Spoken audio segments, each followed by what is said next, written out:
Aceh juga memiliki keunikan yang khas di bidang seni rupa. Salah satu jenis seni khas Aceh yang terkenal adalah seni ukir membuat kaligrafi atau hiasan pada tikar, kopiah, dan sebagainya, serta mengolah besi menjadi senjata seadanya yang dikenal dengan rencong.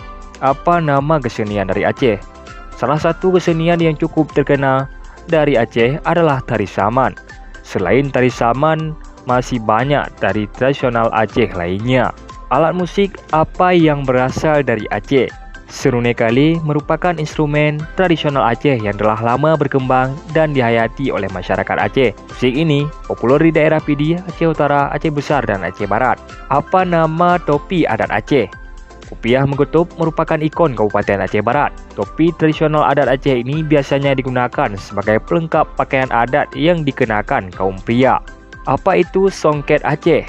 Nah geng, songket Aceh menggunakan banyak motif dalam sehelai kain berbeda dengan daerah lain yang terkadang hanya menggunakan satu motif dalam sehelai kain. Bahan baku kain tenun songket terdiri atas benang emas, benang perak, benang sutra, dan benang kapas atau benang super. Apa nama kain tenun dari Aceh? Kain songket Aceh merupakan kerajinan tangan tradisional yang menggunakan alat tenun kaki tangan. Hasil tenun ini bukan hanya secari kain.